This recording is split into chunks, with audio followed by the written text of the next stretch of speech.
This is Calgary, Alberta, and super snowy and it's very chilly.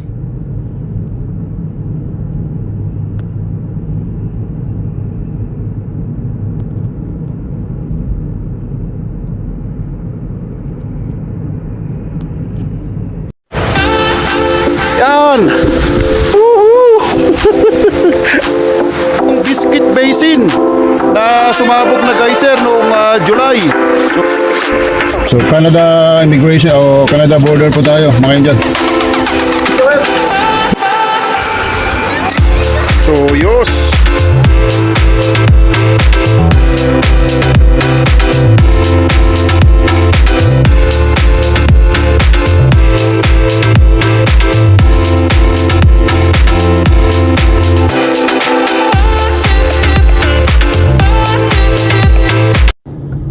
Hello mga ka-Angel! So another day, another video. So mga ka-Angel ay February 18, 2026 dito po sa Calgary, Alberta.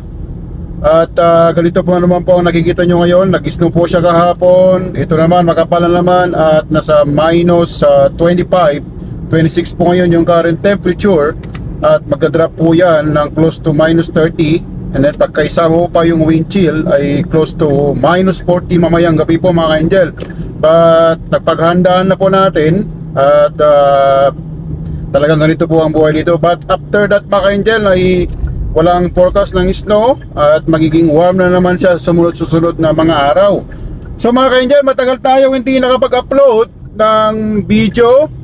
Mga short videos ang na-upload natin ay dahil super busy tayo. But ito mga ka-Angel at ito, I'm happy kasi nakapag-upload na naman po tayo. Marami pa tayong kailangan may upload nung nag-travel po kami sa British Columbia. At saka nung nagpunta rin po kami ng South Dakota. Hindi ko pa na-upload mga ka-Angel, super busy, daming naasikaso. At I'm trying my best na may upload. So ito mga ka-Angel, magagas po tayo ngayon. At tinignan ko doon sa apps na pan-check po kung magkano po yung mga prices. Ay mura ngayon mga ka-Angel. So 1.02 dito po sa Shell area. At almost similar po yan sa Costco sa May Chutina. Then sales member po tayo ng Air Miles. Tsaka yung AMA po mga ka-Angel, ayan po yung membership po para sa mga towing. Kung nasiraan po kayo, call nyo lang po, tatawagan nyo po kayo. So very useful po yan, especially po sa ganitong sitwasyon na malamig, ay tutulungan po kayo. At saka kung mahilig po kayo mag-travel mga ka-Angel. So magagas muna tayo mga ka-Angel. So ito mga ka-Angel yung Air Miles. Tapos meron po tayong membership po ng ito yung AMA. So magagamit po nyo yan pagka po sa Shell. So i-insert nyo lang po, then yung Air Miles, then po yung payment. In that case makakasave po kayo ng mga ilang cents din po. So malaking bagay na rin po yan, pandagdag po sa gasolina. So tara po ano pa tayo mga ka-Angel, maggas tayo. So ayan mga ka-Angel, 1.02. So i-insert natin yung Air Miles natin. So ayan mga ka-Angel, in-insert na natin. Tignan natin kung magkano na yung kalabasan pa. 0.02 o 0.99 na lang mga ka-Angel. O ayan o. So ayos, gas na tayo. So ayan mga ka-Angel, nakapaggas lang tayo ng $61 sa 61 liters. So since naging 0.99 na lang po yung kinalabasan ng per liter po, kasi naka-discount po tayo ng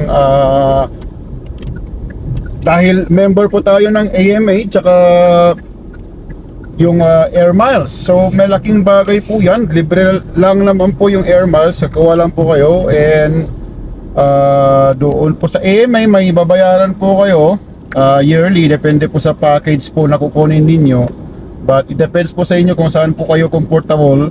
Member na po kasi ako ever since nung dumating po ako dito ay yung car natin ay second hand lang, to make it secure na just in case po nagkaroon ng mga emergencies, especially po sa ganitong cold weather ngayon, at least matulungan.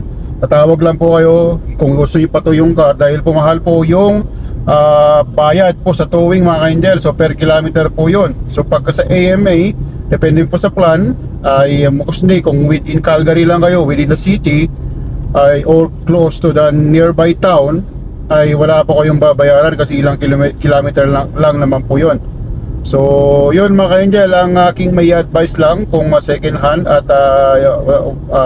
gusto nyo kung kayong mas safe pagka mahilig po kayo mag-travel, especially if you live in the very cold areas, I suggest po na kung may extra money po kayo, kuha po kayo ng membership po ng MA. Hindi lang po dito sa Canada mga ka-angel, US, Canada wide po yan, and including Mexico rin po. I think Canada at saka US lang. I'm not sure about Mexico kung kailangan doon, but most of the time, mostly naman po mga ka-angel ay nagka-travel both Canada and US lang. Bihira lang naman po ang mag-long drive papunta po ng Mexico kasi malayo na po yun, at saka of course iba po yung kanilang sistema po doon. Canada, US almost similar lang naman po yung patakaran sa mga rules, mga law. Kaya most of the time yung mga companies US at saka Canada. Okay mga angel, at yun po yung aking mga may share sa inyo kayong ganitong sitwasyon po ngayon na malamig. So nandito po tayo sa train station ng Somerset Bridlewood, at nakikita nyo naman po yung mga snow naman mga ka-angel, oh. So puno na naman. Ito po parang spring po ang itsura from the past days, but since February pa lang po ay expected po talaga natin naman na magkakaroon pa rin ng snow yan, extreme cold like that. But ang kabutihan ay ang maganda mga ka-angel ay malapit na po tayong mag-March. So kunting kembot na lang at pag ma-March na, at least kunti na lang yung araw na isasuffer natin yung mga winter. But actually sa akin mga ka-angel, I like winter.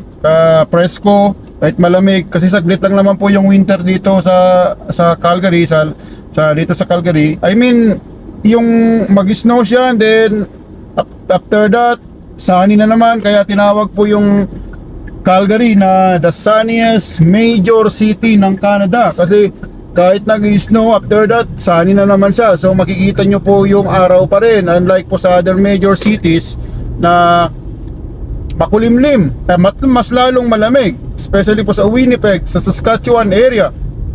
Kaya ganoon po mga ka-angel. So ayan po yung train station, at busy po mga tao kasi nilalamig na. Pupunta po sila sa mga sasakyan nilang mga bus.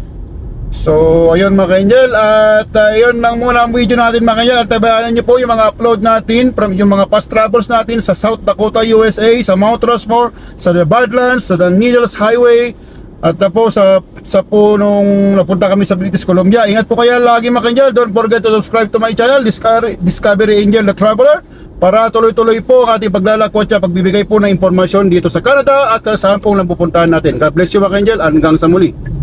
A few moments later.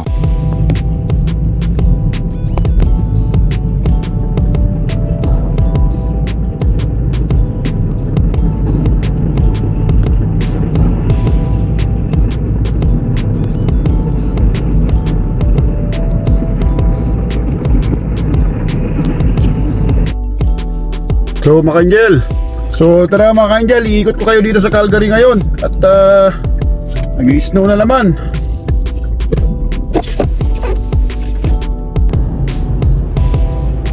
So ito mga ka-angel ay southern area na po ng Calgary. Ayan po mga ka-angel, pagka-diretso nyo po, pag nakikita nyo po yung freeway na yan na po yung papuntang south po ng Alberta, all the way po yan sa US border. So matadaanan nyo po yung Okotoks, at dyan po yung High River, kung nasaan po marami pong nagtatrabaho na mga kababayan natin sa Cargill po mga ka-angel. At pagdiretso, andyan po yung Nanton, andyan po yung Port Macleod, then all the way po sa Lethbridge mga ka-angel. So tignan nyo mga ka-angel, oh, tignan nyo sa labas, sumisingaw talaga po yung yellow kasi ang temperature mga ka-angel ay nasa around minus 25. So frozen po yung daan, at usually po mga freeway ay kiniklear naman po nila yan, but kunting ingat pa rin po. At at least pag minus 10 tayo, minus 10 kilometer from the speed limit, at least safe po tayo. Punta lang po kayo sa rightmost lane, para nyo lang po sa leftmost na dyan sila maghatawan yung mga car, mga kanjel. Basta isipin nyo sarili ninyo na safe, mga kanjel. So huwag po kayong makipagkarerahan, mas maganda na po yung nag-iingat. So ito, mga kanjel, ay punta po tayo sa south. So ayan, mga kanjel, para makita nyo po yung itsura po ng Canada ngayon, yung Calgary area. Ayan, mga kanjel, at may kunting flurries, may kunting snow na naman siya.